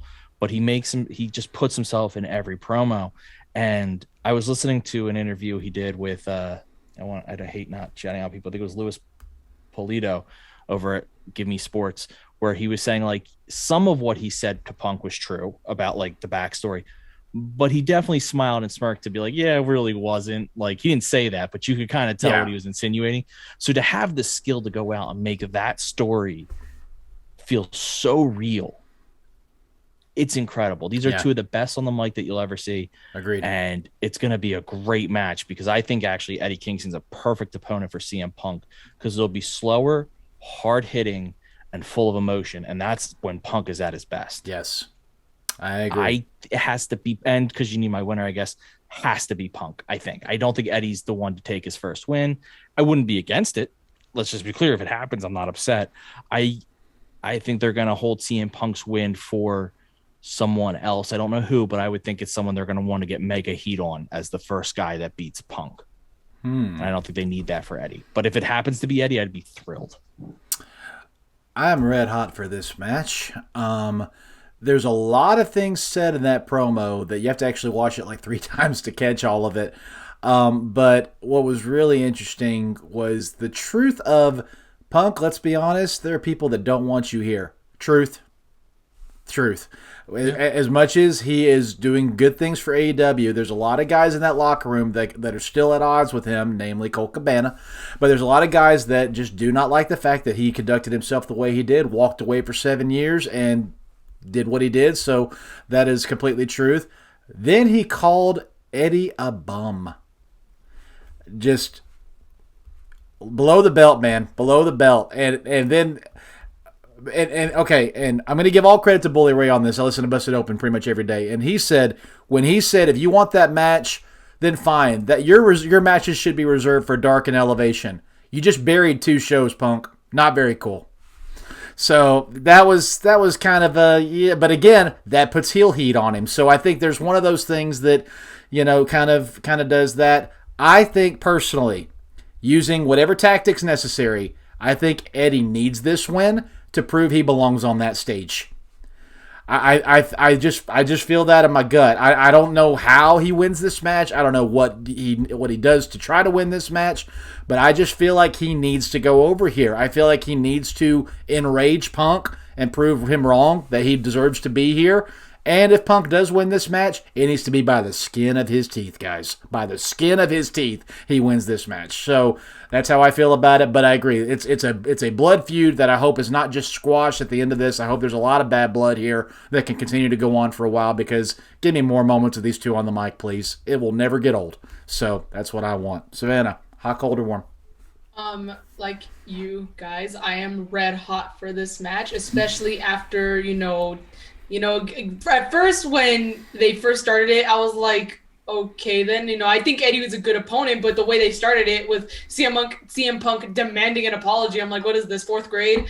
So, but then their promo battle happened, and I was like, okay, now I'm definitely invested in this. So I was like, all right, you sold me. And that being said, I think it's going to be a very good match. I think another contention for a match of the night. I think as much as I kind of don't want to, I think Punk is going to take this one. Again, I don't think they're going to have him lose just yet. I think Eddie needs this win. Again, I think he has more to prove than Punk, especially because, I don't know, I'm not going to say AEW's done him dirty, but I think they could be doing him better. And I think him losing to Punk is not going to help the case. But because I think Punk's gonna win, I was gonna say something else about it. Because again, I really want Eddie to win, not only because he needs this, but the hype for CM Punk. I was very excited when he came back, but then he just started showing up more and more and more, and I was like, oh, okay. For me, at least, the excitement kind of died down. It kind of simmered, and I'm like, okay, he's just there. Sometimes I catch myself not really even paying attention to Punk. Sorry for all you CM Punk fans out there. I just think they're really just throwing him at us CM Punk's here again. He's gonna talk about something. He's coming on again just to talk about something. I'm like, okay, so true. He's gonna talk. I get it. Now he's on commentary. I'm like, oh my. I'm like, okay. I liked it when he first came back the first few times. It was fresh. Everyone was screaming, the loud pops. But now I'm just okay, you can take him away for he can miss a week. Okay, he can miss a week of Dynamite and Rampage. You don't need him to be on every single week, to be on commentary or to talk about something nothing. But I do think Punk's going to win, as much as I would like Eddie to. But I'm still very excited about the match regardless. Amp, what do you think, buddy? Hot, cold, or warm? Hot on this. I didn't even know I was going to be hot on this. You know what I mean? It's just something, we've kind of talked about it before on the Mark Order podcast. We've all, you read Twitter and everything else, or the sheets, and it's the match you never knew you realized you needed, and this is one of those, right? Yes. Yeah. I was actually out of town Thursday, Friday, and Saturday, and happened to be back in the hotel room I was staying at, with my wife on Friday night, and I said, let's just put it on as just background noise. And when this promo started, like, because it was so late, we were exhausted. We were just in bed, like trying to go to bed. Right. And when this promo started, both of us literally at the same time, me and Mrs. Money, were both going, "Oh shit!" Like audibly responding. It's like it was like a fireworks show. It was a great promo. I mean, you said it, Dave. Like, he called him a bum, and then pronouns, pal. CM Punk called Eddie a bum, right? Eddie said, "Why don't you quit and go away for 7 years and come back?" I mean, just chef's kiss, perfect stuff, right? I mean, so the build to this, even though extremely short over the past 2 weeks, fantastic. Yep. I'm looking forward to this match too, because I think both of these guys can, kind of brawl it out. Now, I think that CM Punk is going to win this match, but not because Eddie can't win. I think that this is too soon for Eddie to get this win. I think they're going to draw this out and they're going to get another match. And eventually Eddie's going to get this win, and it's going to be, I am good enough. I can overcome everything that I need to beat you. But I think this starts sort of this move into heelish CM Punk that we on the Mark Order podcast kind of thought was going to be coming. Yeah. And we've all said it in the promo. He's saying some heelish stuff, calling him a bum, saying, you weren't that good, all that kind of stuff that a face wouldn't generally say about somebody. This is sort of where I think it's going to go.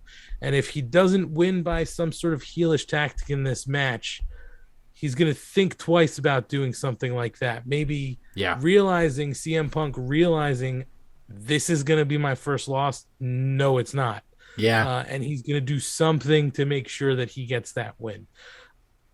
They don't do a whole lot of schmazzy stuff, so I don't know if they'll do that, but I can see him doing that. Either way, I don't care who's going to win this match. It's going to be great. My prediction, though, CM Punk. Yeah, like I said, I think if he wins by the skin of his teeth. I agree with Savannah. I think Eddie needs this win, not only to solidify his character and solidify that he deserves to be on a main event platform, because don't forget, Full Gear last year, he was in the main event with Moxley. And now with Moxley on the shelf for a little while, Eddie's up on his own. He needs to be, shown that we value you even without John. So I feel like they need to at least give him a good match and let him barely lose if he loses. And I agree. I think Punk is a better heel. I think he can do whatever he needs to do to get anybody else over. And I feel like it would be like Punk, if he truly believes everything he says about this business, it would be like Punk to let Eddie go over here this early on him. I just feel that way, but it's possible. But Possible. But like you said, it would mean more to the long-term story for him to beat Eddie underhandedly.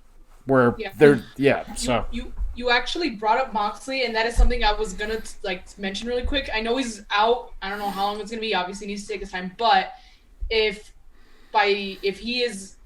Moxley happens to be out for not as long as hopefully as we expect or we think. Yeah.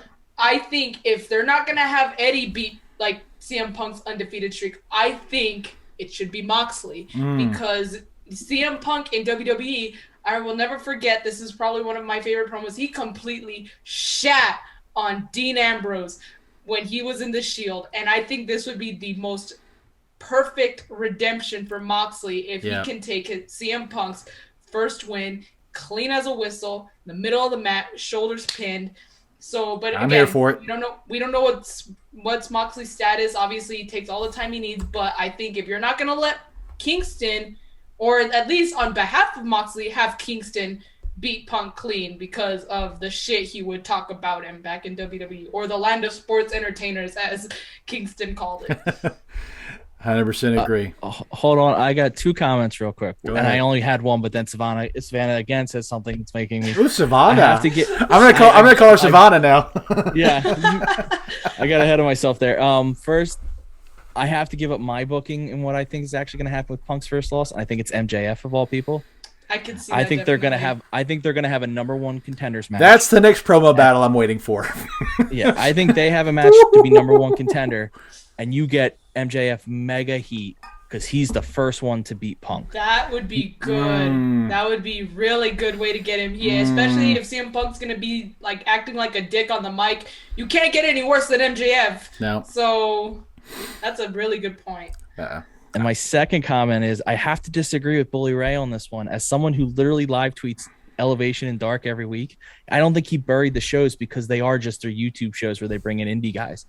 I think if he had said that comment about like Rampage, that's burying Rampage because that's a TV show with good matches. But I think when you're talking what is acknowledged as a sub show, like AEW does not pretend that they're equal. I don't think you can bury them because that's everyone knows that you're getting a lot of squashes. You're getting indie guys on there. No one, I think he was very careful to pick which. Yeah, you have 15 matches in a single hour. That's definitely all squashes. Yeah. So I don't think that was a big insult. I think it was an insult, but I don't think it was like an insult towards Dark and Elevation. That's really just the indie guys. Well, like you said, it's the indie guys at squash matches. So for Punk to tell Kingston that's where you belong, that was the insult. That's it's an insult to Kingston. Exactly. Yeah, not to Dark or Elevation. Yeah, right. So yeah. Also, to anybody who questioned Eddie's ability to cut a promo, not only go back and watch that promo from Rampage, let's not forget Ryan, I can't remember, he cut a promo on being the Elite on a cookie and maybe a bag of Swedish fish. Oh no, Sour Patch Kids. That's it. Okay. A cookie and a Halloween bucket pail thing. Oh my gosh, so funny. And they were good promos. I'm like, oh my god, this guy can cut promos on a fucking cookie. It's like back to Al Snow having that match with the mannequin head. Yeah. Absolutely. All right, let's bring this plane in for a landing. The final match of the night, the main event, 2-year-plus story in the making, culminating to this pay-per-view. David, why do you watch AEW?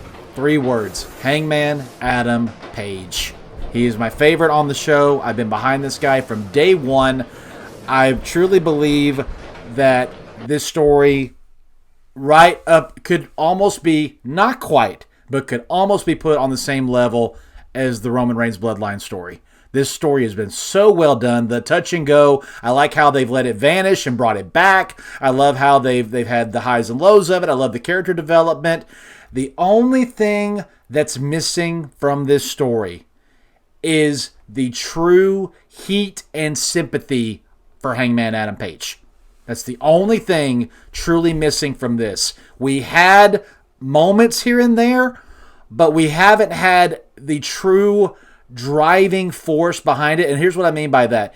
The moments he got attacked or got beat down, then immediately, why did he do that? So they could give him time to go be with his wife and be with his new baby. It wasn't like immediately the next week, I got beat up last week. You can see my arms in a sling or whatever, but that's not going to stop me. I'm going to get in the ring. I'm going to beat Kenny. When he finally comes back, it's like, okay, we have to be reminded you went through all that stuff. And unfortunately, AEW does not do a great job with bringing a lot of stuff back because they're so quick moving. Next thing. And so sometimes it's hard to bring that stuff back. So what I'm saying is I've got 2 options for you guys. Door number 1 or door number 2. And if you don't want either of these, you can tell me what your door number 3 is. But here's what I think. Door number 1. These boys were tag team champions. Then they had a number 1 contenders match at where? Full Gear last year. And Kenny beat Hangman in that match, and Kenny went on to be the AEW World Championship. Full circle at Minneapolis. Hangman brings the title back to the good side. He beats Kenny Omega at the pay-per-view that he lost to him last year, and he walks into Norfolk, Virginia on Wednesday as the hometown AEW World Champion. That's door number 1. Door number 2. Don Callis sticks his big, fat, ugly nose in this match, and he screws Hangman Adam Page out of this victory. Only for Tony Khan to then say on Dynamite, I saw the replay. We will not have a championship match ended in this way. This match will now be contained inside a steel cage in his hometown in Norfolk, Virginia, and in his hometown in front of his family and in front of his friends. That is where we crown Hangman Adam Page as the new AEW World Heavyweight Champion on live television where 3 to 4 times the viewers will see it take place. That's door number 2. Having said all of that, no matter if it's door number 1 or door number 2, come on, guys. It's Hangman's time. It's time to put the gold on the cowboy. It's time to take the gold off Kenny and let Kenny do whatever else he wants to do. And because I believe that, that's why I want Miro to win. That's why I want MJF to win, because I want these heels to come after that gold, and I want Hangman to put every one of them down and be the champion he is. That's what I want to happen. Savannah, hot, cold, or warm for this match? I am actually blue fire because the blue fire on the stove is hotter than the red. So that's how hyped I am for this match. I have so much to say, but I'll try and keep it short. That's okay. Take your time. Take your time. First, I want to say your 2 doors have a good ending regardless. So I don't need a door number 3. I'm like, you know what? If he loses at Full Gear and he wins at Dynamite, I'm still for it. You know, in front of his hometown, his family, his friends, maybe in front of his baby. I don't know. So Hang Dad coming to the rescue. I don't know. I'm fine with either door. Another thing I wanted to add to what you had to say is you said he has gotten no sympathy, which is where I disagree, because you just said it yourself. This is a 2+ year feud. Him constantly failing, him losing his friends, him being kicked out of the Elite. That has gotten him all the sympathy he needs. The poor guy has been going through the trials and tribulations, failing. But here's my only pushback, especially to you being a super fan. Do you truly hate Kenny and want Hangman to beat him? I don't.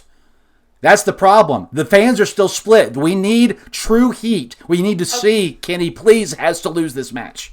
And I don't feel like we have that.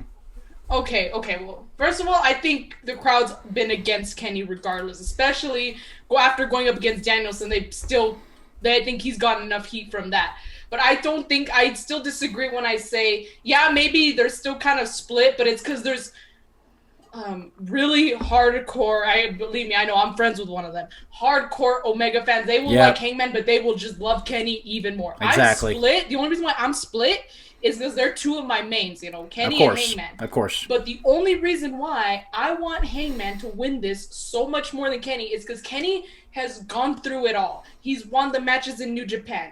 He's been almost every single singles title. He's won every single singles title in New Japan. He's won the never open weight 6-man titles with the Bucks. He's won the AEW tag team titles with Hangman. Yep. He's won the gold. He's the Triple Mania champion. He's been the Impact champion. He's done it all. Exactly. Yep. Hangman, I hate to bring it off topic for a moment, but I've had people online completely shit on me because I hate Jay White, and they're like, Jay White deserves so much better, he gets treated so poorly. I'm like, no. Hangman is the one who has been treated so poorly in New Japan. Not a singles title reign, not even the junior heavyweight championship when he first started. Nothing. Absolutely nothing. He would get thrown into a tag team, they lose, he goes back to being a singles wrestler, nothing happens, and then he goes back to being in another tag team. I'm sick of it. Hangman needs this. How the hell is he gonna have his first title at 30? He should have had his first title at 26. His first singles title. It doesn't matter if it's a mid-card title or a heavyweight title. It just should have happened. So I love Kenny with all my heart. And I'm gonna be so upset that he's gonna lose, because I know he's gonna take time off afterwards. I'm not gonna be seeing Kenny on my TV. His contract may be coming up soon. He may damn well retire because he's done it all. He may leave to do more Triple Mania stuff, and I don't really watch Triple Mania. Even the pay-per-views, I'll try and catch them, but he's going to go off once he loses the title. So to say that I'm completely against Kenny is completely not true, but Hangman he needs this more than anyone else. I agree. And I was talking about earlier that there was a rumor that was told to me. And since it is a rumor, I will go ahead and share it, because it is a rumor, so you can take what I say with hopefully more than 1 grain of salt. But the heartbreaking news that I received is that apparently Hangman is scheduled to hold the belt until January. Apparently they want him to lose the belt on their first TBS show, which I really hope is not true. But I've already been told this rumor by someone who has connections with the people who work at AEW, because he's an indie wrestler.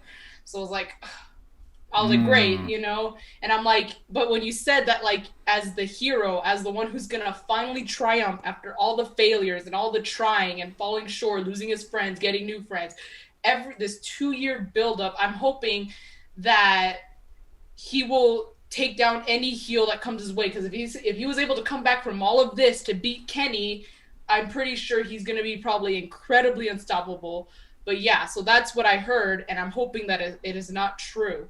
But yeah, with that being said, doesn't matter about door number 2. I'm going to go with door number 1. I think Hangman is taking this at the pay-per-view he lost to Kenny last year. And which, by the way, on Being the Elite, that same episode that recapped Full Gear, he was by himself with nobody after the Bucks won the titles and Kenny won the number 1 contendership. He was by himself, and he was watching his friends celebrate without him, looking so excited and happy without him. So imagine how shitty he must have felt. So, you know, I think after every single that, it's all going to come together in one beautiful title reign that hopefully will be at least longer than 6 months. I'm hoping. Fingers crossed. You mean 6 weeks? No. Months. It better last month. If it's January, it's 6 weeks. But I know. I understand that. But I'm saying it needs to be at least longer than 6 months. That's all I will give. Give or take, AEW. Yeah. There's a lot to what you said there, but let's go on. Ant, hot, cold, or warm, and what's your prediction, sir? First off, in honor of Millionaire Matt, how dare you, Savannah? Don't down talk the Switchblade Jay White, okay? Oh, boo. No, I don't like. Don't. Anyway, I'm just playing with No, you. yeah, I know. I'm hot on this. There we go. Thank you. I'm hot on this match. We've talked about it. It's been a year plus story that they've told. We've gone through the highs and lows. I would disagree with you on the sympathy thing, Dave, because I think they've done enough to get that sympathy to Hangman Adam Page. Even though he's gone away, he's come back. He's sort of been on his redemption tour, right? So he lost his friends in the Elite, right? He was the lone wolf. The Dark Order tried to get him to come in and be their friend. He pushed them away. Then he accepted them. Then, he partnered with them. He pushed them away, said, I need my own time, went off to do the dad thing. Now he's back. Didn't go back to them immediately, went back, and now he said, I apologize. So he's sort of on this redemption tour, right? He's kind of cleansing himself for his past, indiscretions. So I think that they're sort of telling this story, and he's been there for them, the Dark Order, that is. He's been there for them since he's come back, and they've had each other's back. So I think this story's kind of coming full circle, and I'm going with door number 1. This story's coming back around at Hangman's pay-per-view, which is Full Gear. Yeah, it is his pay-per-view. It is, absolutely. They do not do a whole lot of, and I understand where your door 2's coming from, but they don't do a whole lot of that in AEW, and I'm kind of glad that they don't. I think the day's coming where they're going to do something like that, but I don't think now's the time where they're doing it. So I think he takes this title. By doing it, you mean the bait and switch, because they let them win in their hometowns a lot. They do. They do. No, I don't debate with that. I'm sorry. Yes, I am talking about kind of the bait and switch, like Don Callis gets involved, and then the next night, rematch tonight. They don't necessarily do that. So that's the only reason I don't think they're doing that now. I think that they're paying this off, giving the fans, and they've always kind of done that, right? Give the fans kind of what they want. They do listen. You know, it's very clear that when the fan base says kind of like, here's something we're interested in, that even if they don't give it to them immediately, they listen. They pay it off. So I think they're paying this off on Saturday night. Hangman's going to take it. I don't believe in that rumor, Savannah. I think he's got a long title run in him. I hope so, but I just can't see them doing it. They are not a company that does a whole lot of transitional championship reigns. Especially their biggest championship. Right. So I have a feeling Hangman's going to hold on to this title. And again, even if Danielson, I understand wanting Miro and MJF to win and then having the heels kind of go after the babyface, title, but I think even if Danielson wins that number one contendership, there's a story to tell there. Yeah. And they'll tell a fantastic story. They will. They will. You know, so either way, they have a whole lot of stories they can tell with Hangman as a champion. And if for some reason they don't pay it off Saturday night, they'll pay it off at some point. I don't know when. I'm not. It'll be crazy because I know when he went away on paternity leave, you know, and then the whole Dark Order kind of started falling apart, and clearly we saw where they went. You know, they were getting to Rochester to get them back together, right? But I remember on the Mark Order podcast, I was talking about it, and I was like, I don't want to see this whole story take like, you know, a ton of turns, right? Like I still want to see them get to the end goal, and I'm glad that they have, and they haven't taken a lot of twists and turns and kind of swerved us on a lot of stuff. Yeah, I don't think they're doing that. Hangman's taking it. That's my prediction. Yeah. I know I already talked a lot, but can I just like two quick things really quick? Go ahead. Okay. I just wanted to say, and this is what I wanted to say earlier, but I lost track. I don't think Don Callis is interfering because they're no longer working with Impact, and that's why Christian lost the title. They're not working with Impact, so I don't think they're gonna have Don Callis coming. That's why the Good Brothers haven't been on screen either. And as far as he's on the picture behind Kenny. That's why I said that. What? Oh no, they changed it. They changed the graphic. Oh, really? Okay. So, there was something else about Hangman. It was about another thing I wanted to add is hopefully, and if it doesn't have to be all members, but kind of another thing bringing full circle is this time around, even if it's just like Silver and Reynolds, Hangman will have two of his best friends seconding him to the ring like he wanted the first time he challenged for the title, which he couldn't. He didn't have at All Out 2019, so hopefully that's another full circle thing that a small little detail that come out. And Hangman better kick out of the One-Winged Angel. Sorry, Kenny, but it has to happen. I have a feeling he will. And I hope he does it on one. That would be, dude. Like if it was like a near 3, that would be like something. Yeah. But at a 1, that'd be something else. Absolutely, Ryan. Hot, cold, or warm, sir? I have an idea, but go ahead. First of all, how dare Savannah, and I'm owning that now, how dare she take on 2 more points? That she keeps stealing everything from me. This is ridiculous. No, I'm just kidding. You know what? I was like, next time we'll just have to like let you go first before me, no matter the order. Yeah, you put good thoughts. I just need to know your thoughts ahead of time so I can just structure mine around it. Yeah, I'll send you a note. But obviously, if you're not hot on this, I don't know what you've been watching in AEW for the last couple of years. You haven't been watching.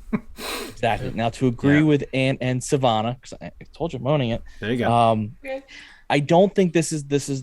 I get what you're saying about Kenny not getting the heat, and against Hangman, but I don't think this is really a story about Kenny versus Hangman. This is just a story about Hangman. It's the rise, fall, and redemption of Hangman Adam Page. Yeah.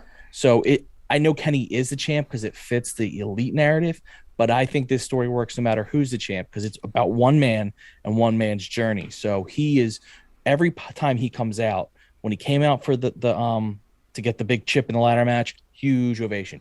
When he dresses as Stay Puft Marshmallow Man, huge ovation. People love him. Yeah. He's a real character. He has a cowboy gimmick could be so terrible and yet somehow it's amazing. Yep. Like everything about him is perfect and he's real, his ups and downs. So I get what you were saying, and I think if you were doing a short program between the two, you're absolutely right. There hasn't been that moment, but I think they're relying on fans being hardcore and realizing this is a 2-year story of one man. And I have to go door number 1, and one reason only is I don't think they would do that to their pay-per-view buying audience because I don't think they want to piss them off next time they go to buy a pay-per-view and feel like, why buy this? Because you're just going to reverse it. They kind of did that with Revolution with that ending to the exploding barbed wire match. That was a lot of backlash. Yeah, I think if they were doing if they had the WWE model where they didn't need, they weren't really selling pay-per-views, they had their network and they were doing it every month, that works wonderfully because that is a cool story. Right. I think when you only do 4 pay-per-views, you have to be very careful because you're going to ruin people wanting to buy the next one. And they make a lot of money on the pay-per-view, so they need people to buy that next one. I hear your point completely on that, and I would agree with you if their next stop wasn't his home state. That's the only reason why I say that. But imagine the celebration coming in with the championship. That's going to be a Dark celebration, Order there. coronation. It's going to be a celebration either way, 100%. And I say that because there's so many underlying things, and Kenny needs to get the most bang out of this before he takes his time off, especially if they are trying to set up a potential story with Adam Cole. Adam, on being the Elite, wanted to go say hi to Hangman. They said, no, you can't do that. So they need...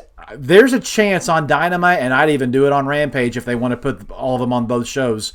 They need to beat the Dark Order down in front of him. They need to beat him down, and they need to make Adam Cole give him the last shot. They need to do everything they can to where by the time Full Gear clicks, there is not one cheer for Kenny Omega in that building. They have to, and they got 2 nights to do it. So that's what I mean. They need to give us, because every time the last month, Hangman's come out on top. He's outsmarted them. They need to get that last bit of gut punch of holy crap, he's hurt. Is he still going to win on Saturday? That's what we need.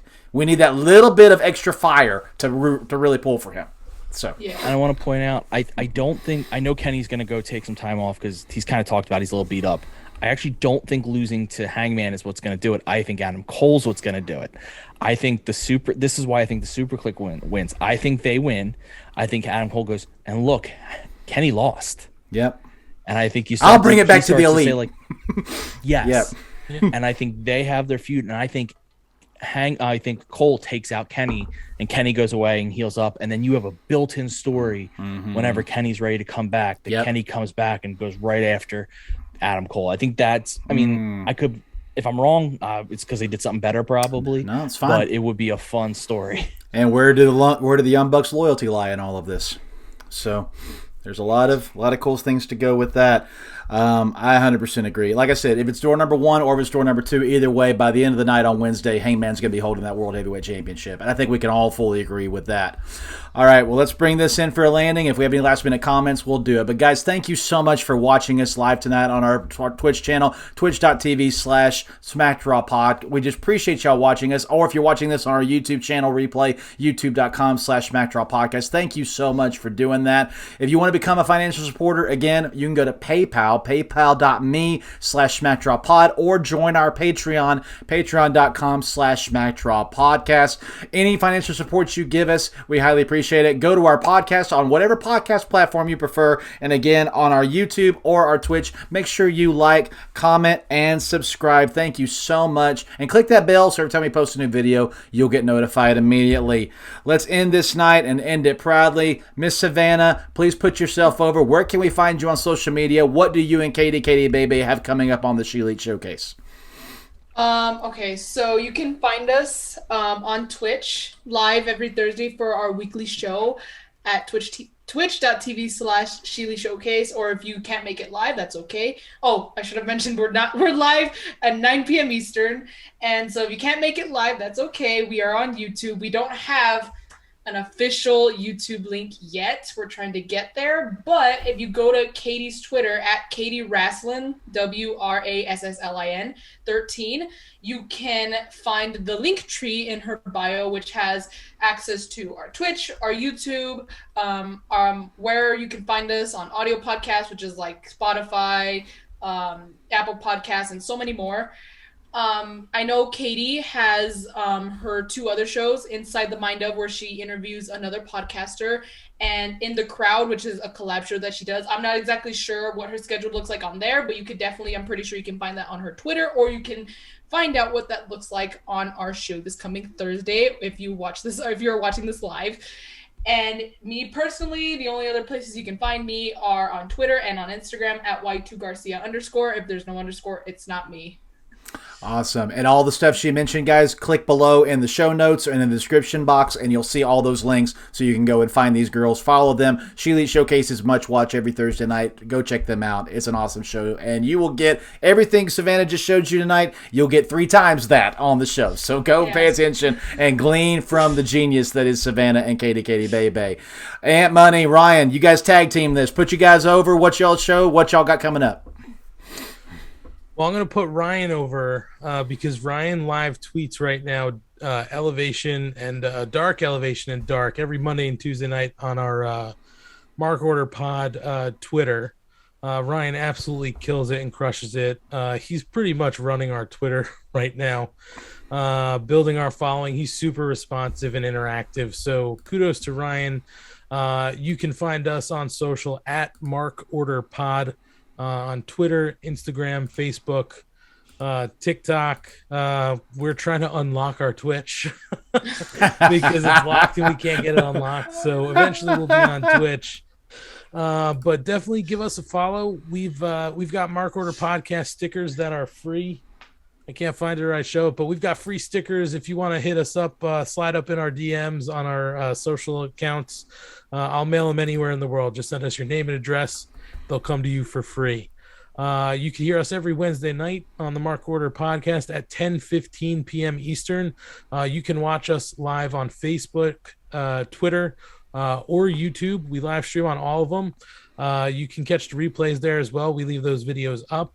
And if you're listening in podcast format, you can find us on any major podcast forum because we're part of the Shining Wizards Network, and they're awesome, and we get put everywhere by them. So, yeah.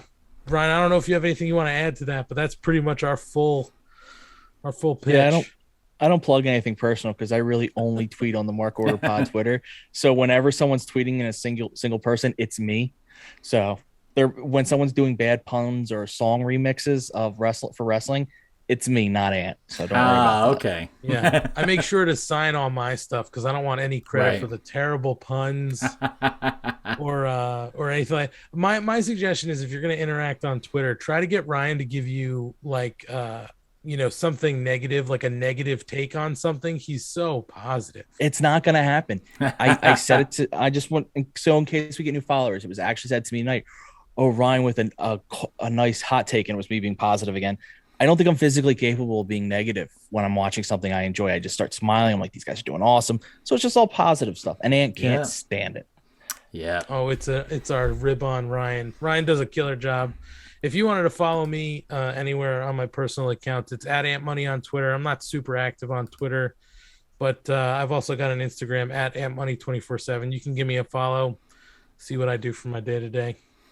Awesome, guys. And you can follow me at BamaDave24 on Twitter, where I only post mainly about wrestling stuff. You can also follow our show at Bammer Slammer, and you can follow our brand at Smacked Raw Podcast, where you can see all of our stuff that's up and coming.